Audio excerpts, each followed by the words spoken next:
Hello everyone, welcome to my channel.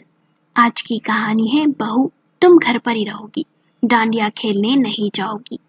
अगर कहानी पसंद आए तो लाइक करें, शेयर करें और चैनल को सब्सक्राइब करें। नवरात्रि की रात थी। मोहल्ले में बड़े धूमधाम से डांडिया का आयोजन हो रहा था। घर घर से लोग सजे धजे पांडाल की ओर जा रहे थे। घर में भी माहौल बहुत ही खुशनुमा था। बहू सुनैना ने चुपचाप अपनी साड़ी और चूड़ियां निकाली। मन में इच्छा थी कि पति अरुण के साथ डांडिया खेलने जाए। अरुण ने मुस्कुराकर कहा, चलो सुनैना, आज हम दोनों भी डांडिया खेलने चलते हैं।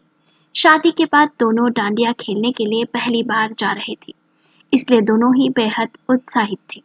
जब सास सावित्री देवी ने देखा सजी धजी सुनैना को, तो तेज आवाज में कहा, हमारे घर की बहुएं डांडिया खेलने नहीं जाती हैं।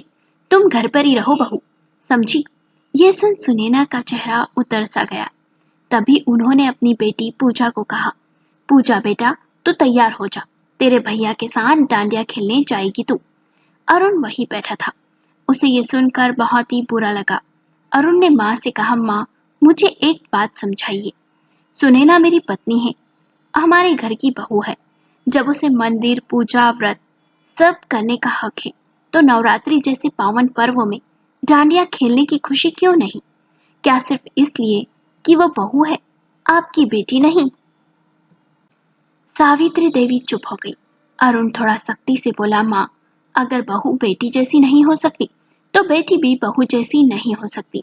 फिर आप पूजा को भी रोक लीजिए, वो डांडिया खेलने नहीं जाएगी। सावित्री देवी के चेहरे पर हैरानी थी।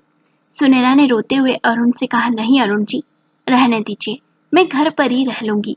लेकिन अरुण ने उसका हाथ थाम लिया और कहा, नहीं सुनैना, नहीं, इस बार तुम मेरे साथ चलोगी।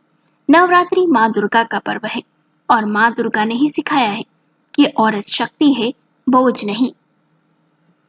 और फिर तुम कोई गलत काम करने नहीं जा रही हो सुनैना, जो तुम्हें रोका जाए। ये सुनकर ससुर जी बोले, बेटा, तुमने सच कहा, बहू भी बेटी जैसी होती है, उसे भी जीने का और त्योहार मनाने का हक है। सावित्री, तुमको समस्या क्या है? बहू को भी बेटी समझो, समझी? नहीं तो इस घर में कभी शांति नहीं रहेगी, कलह ही होगा हमेशा, और उसकी जिम्मेदार सिर्फ तुम होगी। शुक्र मनाओ, तुम्हें सुनैना जैसी बहू मिली, जो घर का काम करती है और एक आवाज तक मुंह से नहीं निकालती है। नहीं तो पड़ोसन की बहू को देख लो, सेवा तो दूर की बात है, अपनी सास पर हुक्म चलाकर घर का सारा काम करवाती है और उसका पति भी उसका साथ देता है। कहीं ऐसा ना हो तुम्हारे इस व्यवहार के कारण तुम्हारे भी ऐसे दिन आ जाए। ये सुन सावित्री को एक झटका सा लगा। सोचने लगी, बात तो सही कह रहे हैं, कहीं मेरी भी ऐसी दुर्गति ना हो और बेटे से हाथ धोना बैठूं। सावित्री देवी की आंखें भर आई।